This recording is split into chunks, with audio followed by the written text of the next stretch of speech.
What's good, y'all? Anderson Emerald back, and we are talking about the men's and the women's 200. Kind of combining these as I got a lot of other work to do. It's actually, super early in the morning. But men's 200, let's just dive in. This is a race between Noah Lyles and Bryan Levell. Going into the finals, in my opinion, right now, those are the top two that everyone needs to have their eyes on. Noah Lyles, Bryan Levell. This is going to be a very exciting race to the finish, and I think we're going to see something very, very fast. Let's just quickly break down these semifinals. Also, check out the interviews that we got on the Citius Mag YouTube channel between Noah Lyles, Bryan Levell, Let's See Let the Boho. We got literally we got everybody except Kenny B. Shout out to Kenny B. He's locked in. And then also on the women's side with some of the women as well. So we got a couple. But first off, Kenny B, 19.88 seconds to win his first semifinal. Very comfortable, looked good. Alex Ogando running on the outside, 19.98 seconds. So those two are going through to the final, and I think Kenny B looks comfortable. Semifinal number 2. This is where we got things going very interesting. Bryan Levell, 19.78 seconds. Like, what are we doing? What are we doing? Bryan Levell comfortably runs 19.78. This backs up his 19.84 that he ran in the heats. And shout out to the Jamaicans that I'm working with in the mix zone. Shout out to the whole Jamaican crew. Like, they're doing some great reporting down there. We were talking about how his 19.84 in the heats looked better than his 19.78 here in the semifinals. And speaking with Bryan Levell afterwards, check out that interview on the Citius Mag YouTube channel as well. He actually said that, of course, he put more effort into this 200. He was running the curve significantly harder, and he had to make sure that he was running stronger in the home straight to make sure that he can secure a spot in the final. He said that his coach, shout out to Coach Osborne, he said his coach gave him those instructions of how to execute this race, and it showed with a 19.78. This is now his second fastest time ever, right? He now has 19.69, 19.78, and 19.84. Add to that, he's run the windy 19.7 from the Racers Grand Prix. Bryan Levell has been putting together an amazing competition. Now, he finishes just ahead of Let's See Let the Boho, who runs 19.95 seconds. Now, Let's See has, he's looked good overall, but obviously this is not the Let's See that we're looking for to be able to be competitive with the rest of the guys. What's interesting, and I'm going to talk about Noah Lyles in a second, I spoke with Let's See afterwards, and I asked him what he thought about Bryan Levell. And of course, he's thinks he's an amazing talent. He's going to be a problem, but he did question. He essentially said, "I hope he's ready, or I hope he's able to manage the rounds." Almost questioning, like, is he running too fast? Again, go check out the interview. Let's See Let the Boho on the Citius Mag YouTube channel. He said it, right? I know a lot of y'all came at me asking the question, like, is Levell, running too fast too early? I don't necessarily think that's true, right? I'm posing the question because that's the narrative as it comes to certain athletes when they run very fast. And I know many of y'all Jamaicans are saying, like, yes, he has experience at rounds at champs. Yes, he has experience with rounds at various different capacities. Sure, of course, I know, right? Like, y'all don't have to tell me otherwise. Like, I'm well-versed in Bryan Levell. I'm well-versed in his history. And let me be clear, y'all have also educated me in different ways as well. But I think that many people have thought of that narrative, and Let's See Let Boho himself even brought it up, like, unprompted, right? The question was, what did you think about Bryan Levell? And he spoke about him. So I think Bryan Levell is going to be good, but Let's See, I'll talk about, I'll circle back to Let's See in a second.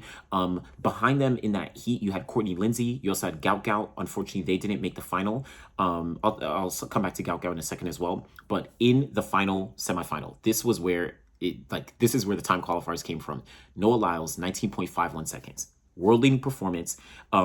Is this his 4th fastest of all time? I think it's the 4th fastest all time for Noah Lyles. I could do a quick check, but he's been running very, very fast, very consistent. And he said he kind of wanted to make a statement for the world, not necessarily for Bryan Levell, but just for the world. Yeah. So he has 19.31. He has 19.46, 19.47. 1950, 1951. So his 5th fastest of all time.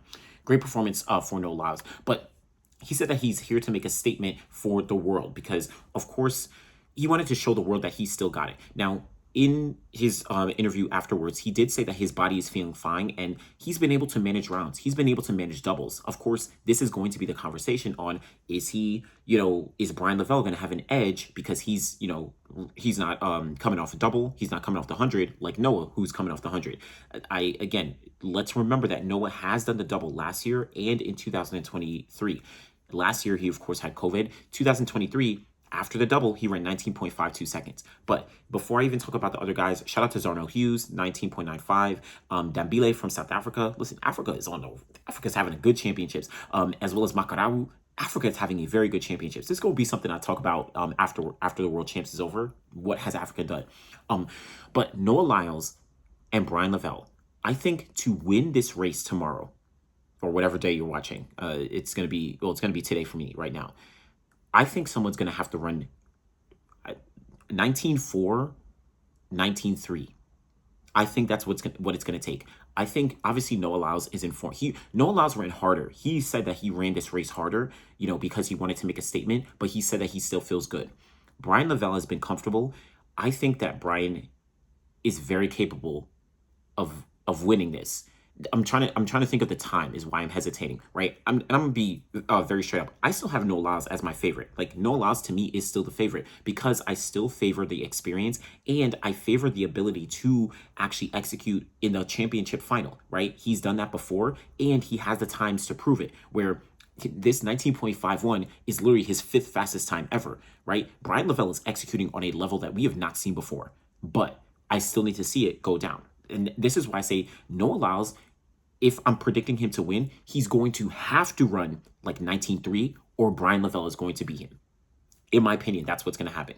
And that could be Bryan Levell running 19.4 or running 19.3. And I'm going to be honest, I didn't expect someone to run 19.3. And who knows, right? We don't even know if that's actually going to happen. But I didn't expect that coming into these championships. But now I feel like, I think because of Bryan Levell looking so comfortable, that's giving me more confidence that Noah Lyles understands what he needs to do if he wants to, keep his title. Notice I'm saying if, because Bryan Levell has proven to me, he's proven to the world that he is no fluke. Now, what I'm looking at right now, of course, I always do my predictions beforehand because I'm doing things based on what occurs prior to the championships. But as the championships have unfolded, I'm looking at Noah, Bryan, and then Kenny B for 3rd. Why? Circling back to Letsila Taboho, he just hasn't looked as strong to me. And again, I spoke with him afterwards, and he feels confident, but he said that he's going to have to do some work. He's been working on the curve, to make sure that he's really executing there. So we'll see. But I just think Kenny B looked a lot more comfortable running his 19.8. Whereas Letsile didn't look as great behind Bryan running his 19.9. But regardless, this is a race to me between Noah Lyles and Bryan Levell. And check out, if we look at the finals, you have Noah Lyles in lane 5, Bryan Levell in lane 6, and Kenny B in lane 7.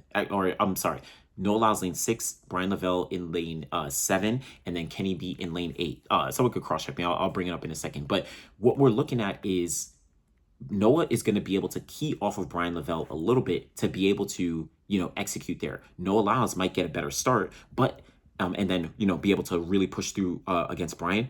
But Bryan, he's going to be like, oh, nah, I don't want to see Noah. Like, I do not want to see Noah. So I'm going to make sure that I just push through. So I don't know. We'll see how that does pan out. But this final is going to be good. This men's final is going to be good. Quick thing on the women's 200-meter final. We're going to see a lot of women in this. We're going to see, I think Shericka Jackson is going to be working to beat out Melissa Jefferson for the gold medal, right? And I know people came at me for saying that Shericka is going to get 6. Like, I'm never going to go back on my original predictions, right? And sure, I may get criticized for them. It is what it is. But I'm more than glad to say that, if I'm wrong, I'm wrong. That's fine. But also, as the championships have unfolded, I think Shericka Jackson is very much going for the gold medal, and is not going to be, losing her title without a fight. And that doesn't mean that she's going to run 21.4. That doesn't mean that she's going to run 21.5. I don't know. But in these semifinals, she just ran 21.99, looked very comfortable. Brittany Brown was kind of, in second place, running 22.1. But Shericka Jackson looks to be right back. Shout out to Shericka. She didn't do an interview with us, but she did stop and say that she will do an interview after the final. you know, to talk about everything that occurred throughout the championship. So, you know, we'll be able to break that down. And yeah, so we'll do that. Melissa Jefferson-Wooden, she ran 22.0 seconds, 22 flat, looked very comfortable. Like, she shut it down. Shut it down. Dean Asher-Smith was behind her, running 22.2. She ran an excellent curve, but Melissa separated. Like, Melissa separated. Melissa looked good. So she's going to be, I think it's Melissa versus Shericka Jackson right now. Melissa versus Shericka. And obviously, I personally still do have Melissa. She looked good. But, like, Shericka is going for gold. We got to be clear. Shericka is going for the gold medal, and she is not walking away from these championships without putting up the best fight that she can for the gold. I don't see a way that Shericka is off the podium based on what we've seen right now, and it very likely might be gold. Now, I still do have Melissa as my favorite, but who knows? Anything can happen. You also had Anivia Battle, Marie-Josée Talu-Smith, they qualified through. Brittany Brown, she qualified through, and Mackenzie Long also did qualify through. Now, this is where things got kind of interesting because initially you had Antonique Strawn. So the time qualifiers going into the final were Antonique Strawn, you have Brittany Brown. Those two qualified into the final with 22.13 and 22.48 for Antonique Strawn. Now, Antonique Strawn apparently got a calf injury, or I forget if this was a calf, but just some sort of cramp. And Shericka Jackson had stopped in the mix zone, though she didn't do an interview, and she told us that she needed to go help Antonique to make sure that she's good. So what it looks like they did was they advanced Mackenzie Long, because it seems like Antonique Strawn had pulled out of the final of the 200, and instead now we have Mackenzie Long running it. Yeah, you have, oh, actually, okay. What they did is they advanced everybody. So I'm looking at the start list for the women's 200 meter final. You have Antonique Strawn and you have Mackenzie Long. They both ran 22.48 seconds. So they ran the exact same time. So it looks like this is the first time that they're using 9 lanes in any race at these championships. If you remember, in 2023, they did the same with, I think it was Dean Asher-Smith and Iwa Swoboda. They both were advanced despite running the exact same time. I think they also did this in 2015, where you had Jimmy Vico, you had Bing Tang Su, and you had you might have had somebody else run 10 seconds flat there as well, or something like that. But I remember they used like 9 lanes because it was like a tie. So that's what happened here with the women.